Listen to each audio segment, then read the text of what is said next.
அனைவருக்கும் வணக்கம். ஓம் குருப்பியோ நமக. ஸ்ரீமத் பாம்பன் சுவாமி திருவடிகளே சரணம். ஸ்ரீமத் பாம்பன் சுவாமி திருவடிகளே சரணம். ஸ்ரீமத் பாம்பன் சுவாமி திருவடிகளே சரணம். இன்னைக்கு நாம பார்க்க போறது பார்த்தீங்க அப்படின்னா, அங்காரக சதுர்த்தி வழிபாடு அதை தான் நம்ம பார்க்க போறோம். இந்த அங்காரக சதுர்த்தி வழிபாடு அப்படின்றது என்னன்னு அப்படின்னு நம்ம ஃபர்ஸ்ட் தெரிஞ்சுப்போம். பொதுவாக சதுர்த்தி திதி அப்படின்றது வந்து வளர்பிறை சதுர்த்தி, தேய்பிறை சதுர்த்தி அப்படின்னு ரெண்டு வரும். வளர்பிறை சதுர்த்தி நம்ம எல்லாருக்குமே தெரியும். தேய்பிறை சதுர்த்தி வந்து சங்கடஹர சதுர்த்தி அப்படின்னு நம்ம வந்து கும்பிடுறோம். விநாயகர் பெருமானை கும்பிடுறோம். அந்த விநாயகர் பெருமானை கும்பிடுகின்ற சங்கடஹர சதுர்த்தி வந்து செவ்வாய்க்கிழமையில வந்தால் அது அங்காரக சதுர்த்தி அப்படின்னு சொல்கிறாங்க. அந்த அங்காரக சதுர்த்தியினுடைய சிறப்பை தான் நம்ம இந்த பதிவில் பார்க்க போகிறோம். அது என்னென்ன பதிவு அப்படின்றத ஒரு கதையோடு நம்ம பார்ப்போம். வாங்க நிகழ்ச்சிக்குள்ளே போகலாம். இந்த அங்காரக சதுர்த்தி அப்படின்றதுக்கு ஒரு கதை வந்து நம்ம முன்னோர்கள் வந்து சொல்லியிருக்காங்க. அது என்ன கதை அப்படின்றத பார்க்கலாம். கதைன்னு சொல்கிறத விட இது நிகழ்ந்த ஒரு நிகழ்ச்சி, நடந்த ஒரு நிகழ்ச்சி தான் வந்து சொல்லியிருக்காங்க. அது என்னன்றதை பார்க்கலாம். உஜ்ஜயினி அப்படின்ற நகரத்தை ஆட்சி செஞ்சிருந்த மன்னன் வந்து ஏராளமான பொன்னும் பொருளும் வந்து அவனுடைய ஆட்சியில் வந்து சிறப்பாக இருந்தது. நிறைய மக்கள் அவனால் பலனடைஞ்சிருக்காங்க. அந்த மக்கள் வந்து செல்வ செழிப்போடு வாழ்ந்திருக்காங்க. நிறைய விஷயங்கள் வந்து அந்த மக்களுக்கு கிடைச்சிருக்கு. நிறைய நகரத்தை வந்து அந்த மன்னன் வந்து கைப்பற்றியிருக்காரு. இப்படி பல விஷயங்கள் வந்து மன்னனுக்கு வந்து சிறப்பு அமைஞ்சுது. ஆனால் அந்த மன்னனுக்குள்ளே வந்து ஒரு குறை இருந்திருக்கு. என்ன குறை அப்படின்னு பார்த்தீங்க அப்படின்னா, அவருக்கு குழந்தை பேர், அதாவது குழந்தை பாக்கியம் வந்து அந்த மன்னனுக்கு இல்லை. இது வந்து மன்னனுக்கு வந்து ரொம்ப மன வருத்தத்தை ஏற்படுத்தியிருக்கு. ஒரு நாள் தன்னுடைய சகாக்கள், அமைச்சர்கள், அப்புறமா அவருடைய அரசவையில் இருக்கிற ஜோதிடரையும் அழைத்து பேசியிருக்கிறாரு. எனக்கு எவ்வளவோ பொன்னும் பொருளும் படைகள் எல்லாமே இருந்தும் எனக்கு குழந்தை பேர் இல்லை அப்படின்றது எனக்கு வருத்தமாக இருக்குது. அதனால் என்னுடைய ஜாதகத்தை கணித்து பார்த்து நீங்கள் சொல்லுங்கள் அப்படின்னு சொல்லிட்டு அந்த அரசவையில் இருக்கிற ஜோதிடரை வந்து கேட்டிருக்காங்க. ஜோதிடரும் அவருடைய ஜாதகத்தை கணித்து பார்த்துட்டு சொல்லியிருக்காரு, உங்களுக்கு உங்களுடைய ஜாதகத்தில் செவ்வாயினுடைய தாக்கம் இருக்குது. அதனால தான் உங்களுக்கு வந்து குழந்தை பேர் இல்லை. ஸோ செவ்வாயினுடைய பலம் வந்து குறைஞ்சிருக்கு. அதனால் வந்து உங்களுக்கு வந்து குழந்தை பேர் இல்லை. இதற்கு என்ன பரிகாரம் அப்படின்னு சொல்லிட்டு மன்னன் வந்து அந்த ஜோசியரை கேட்குறாரு. அதற்கு அவர் ஒரு பரிகாரத்தை சொல்கிறார். அதாவது செவ்வாய்க்கிழமை எப்போ வருகிற அந்த தேய்பிறை சதுர்த்தி அந்த நாளில் நீங்கள் விநாயகரையும் முருகரையும் ஒரு சேர நினைத்து விரதம் இருந்து வழிபட்டீர்களே ஆனால் நிச்சயமாக உங்களுக்கு குழந்தை பேர் கிடைக்கும் அப்படின்னு அந்த ஜோசியர் சொல்கிறாரு. அந்த ஜோசியர் சொன்னதை கேட்டு அவரும் அந்த இளவரசியாரும் மனைவி ராணியாரும் வந்து விரதத்தை கடைப்பிடிக்கிறாங்க. அப்படி கடைப்பிடிக்கும் பொழுது அவர் வந்து உங்களுக்கு வந்து இந்த விரதத்தை கடைப்பிடிச்சா முழு பலனும் கிடைக்கும். விநாயகர் பெருமானை வந்து அருகம்புல் சாத்தி கொழுக்கட்டையை நிவேதனமாக படைச்சி அவரை வணங்கணும். முருகப்பெருமானுக்கு தேனும் தினைமாவும் கலந்ததை நிவேதனமாக கொடுத்து முருகப்பெருமானுக்கு அரளிப்பூவை சாற்றி நீங்கள் வழிபட்டீர்கள்னா உங்களுக்கு நிச்சயமாக குழந்தை பேர் கிடைக்கும் அப்படின்னு சொல்லி அந்த ஜோதிடர் சொல்கிறார். இது வந்து அரசவையில் நடந்தது. அந்த ஜோதிடர் வீட்டுக்கு போன உடனே அந்த ஜோதிடர் வந்து அவங்க மனைவி கேட்குறாங்க, இன்னைக்கு அரசவையில் என்ன நடந்தது அப்படின்னு சொல்லி கேட்குறாங்க.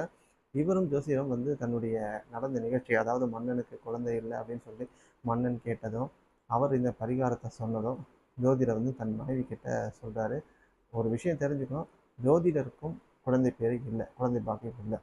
உடனே என்ன பண்ணார், அந்த ஜோதிடர் வந்து நடந்த நிகழ்ச்சியெல்லாம் மனைவி கிட்ட சொன்னார். ஜோதிடருடைய மனைவிக்குள்ள நானும் இந்த விரதத்தை கடைப்பிடிக்கிறேன் அப்படின்னு சொல்லி அவங்க மனைவியும் வந்து கேட்குறாங்க. அவங்க மனைவியும் வந்து சொல்கிறாங்க. ஸோ ஜோதிடருடைய மனைவியும் மன்னனுடைய மனைவியான ராணியாரும் ரெண்டு பேருமே ஒரே நாளில் வந்து இந்த விரதத்தை அனுஷ்டிக்கிறாங்க. அப்படி அனுஷ்டிக்கும் போது கொஞ்ச காலத்தில் ரெண்டு பேருமே வந்து கருத்தரிக்கிறாங்க. கருத்தரிக்கும் பொழுது ரெண்டு பேருக்குமே வந்து ஒரே நாளில் குழந்தை பேர் கிடைக்கிறது, ஆண் வாரிசு கிடைக்கிது.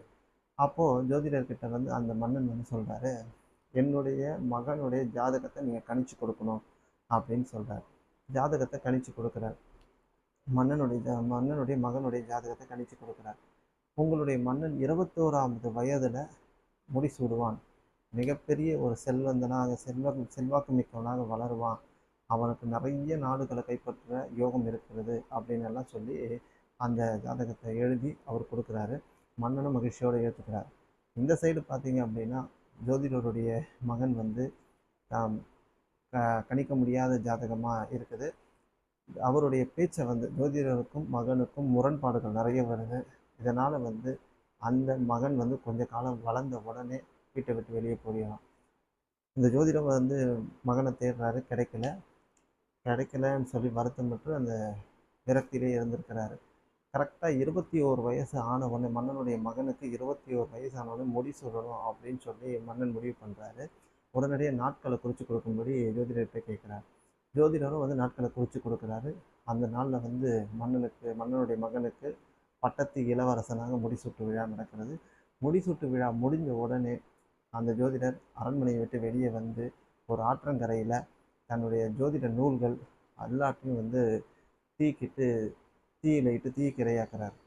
இதை பார்த்த ஒரு பெரியவர் அங்கேருந்து வரார். இதை பார்த்த ஒரு பெரியவர் வந்து நல்ல ஆஜானுபாகவாக இருக்கார், நல்லா வந்து திடகாத்திரமாக இருக்கார். ஒரு சிகப்பு துணி அணிந்து கொண்டு வராரு. வந்து, என்ன ஜோதிடரே, நீங்கள் என்ன செய்து கொண்டிருக்கிறீங்க அப்படின்னு. என்னுடைய ஜோதிடம் பொய்த்து விட்டது, அதனால் நான் வந்து இந்த ஜோதிட நூல்கள் எல்லாத்தையும் நான் தீக்கிட்டு இரையாக்குறேன் அப்படின்னு சொல்கிறார்.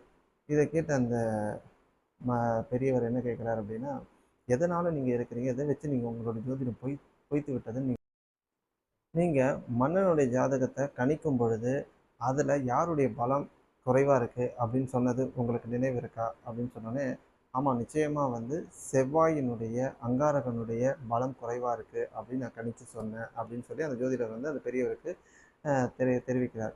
அப்பொழுது அந்த பெரியவர் சொன்னார், அந்த செவ்வாய் பகவான் நான் தான், நானே உங்ககிட்ட நேரில் வந்திருக்கேன் அப்படின்னு சொல்லி செவ்வாய் பகவானே நேரில் வந்து சொல்கிறார். அப்போது அதை பார்த்த அந்த ஜோதிடர் வந்து சர்வமும் அவருடைய உடலில் அடங்கி போச்சு. செவ்வாய் பகவானை நேரில் பார்த்துட்டு வணங்கி அவர் சொன்னார், நீங்களே நேரில் வந்துட்டீங்க அப்படின்னு சொன்ன உடனே அவர், என்ன சொல்லுங்கள், இதுக்கு விளக்கத்தை கொடுங்க அப்படின்னும்போது, நீங்கள் வந்து மன்னனுடைய ஜாதகத்தை கணிச்சிங்க, ஆனால் மன்னனுக்கு வந்து தன்னுடைய மகன் அரசனாகிற நிகழ்ச்சியை பார்க்குற யோகம் இருக்குது. ஆனால் உங்களுக்கு உங்கள் மகன் வந்து மன்னனாகிற டைமை வந்து பார்க்குற யோகம் இல்லை அப்படின்னு சொல்கிறார். அவருக்கு ஒன்றும் புரியல. என் மகன் தான் வந்து நாட்டை விட்டு வெளியில் போயிட்டானா, அவன் எப்படி மன்னன் ஆவான் அப்படின்னு கேட்டிருக்கான். அவன் நாட்டை விட்டு வெளியில் போயிட்டான், வேற ஒரு இடத்துல வந்து அவன் மன்னனாக ஆட்சி புரிஞ்சிட்ருக்கான். அவன் நாட்டை விட்டு வெளியேறின நேரம் வந்து ஒரு நல்ல நேரம். அப்போ போகும்போது அந்த ஒரு நாட்டுக்கு போயிருக்கான். அந்த நாட்டுக்கு போகும்போது ஒரு தீவில் போய் அவன் மாட்டிக்கிறான். அந்த தீவில் வந்து ஒரு அரசன் இருக்கார். அந்த அரசன் வந்து இறந்து போயிட்ட உடனே அவருக்கு வாரிசு இல்லை. அதனால் வந்து யானை வந்து யாருக்கு மாலை போடுதோ, அந்த காலத்தில் ஒரு பழக்கம் இருந்திருக்கு, யானை வந்து யார் கழுத்தில் மாலை இடுதோ அவங்க தான் வந்து அந்த நாட்டுக்கு அரசனாவாங்க அப்படின்ற ஒரு நியதி இருக்குது. அந்த நியதி பிரகாரம் பார்த்திங்கன்னா இவருடைய கழுத்தில் தான் வந்து யானை வந்து மாலை போட்டிருக்கு. அப்போ இவர் வந்து அந்த நாட்டை வந்து ஆட்சி செய்கிறாரு. இவர் நாட்டை ஆட்சி செய்யும் பொழுது இவர் நல்ல ஒரு சிறப்பான ஆட்சியை கொடுத்துட்ருக்காரு அப்படின்னு சொல்லி இந்த கதையை வந்து செவ்வாய் பகவான் வந்து அந்த ஜோதிடருக்கு சொல்கிறார். அப்போது அதை கேட்டு தன்னுடைய தவறை உணர்ந்து அந்த ஜோதிடர் வந்து வருந்தி தன்னுடைய மகனை பார்க்குறதுக்கு போகிறாரு. மகனை பார்க்குறாரு, ரொம்ப சந்தோஷமாக இருக்கார். அதனால் வந்து என்றைக்குமே வந்து ஜோதிடம் வந்து பொய்ப்பதில்லை அப்படின்றதுக்கு இந்த கதை வந்து ஒரு உதாரணம். அவர்களுடைய கர்மாக்கள் தான் வந்து அவரை காப்பாற்றட்டும் அப்படின்னு சொல்லலாம். ஸோ அங்காரக சதுர்த்தி வழிபாடை நாமளும் மேற்கொள்வோம், நல்ல பலன்களை பெறுவோம். நற்பவி நற்பவி நற்பவி. ஓம் சாய்ராம், ஓம் சாய்ராம், ஓம் சாய்ராம். ஸ்ரீமத் பாம்பன் சுவாமி திருவடிகளே சரணம் சரணம் சரணம்.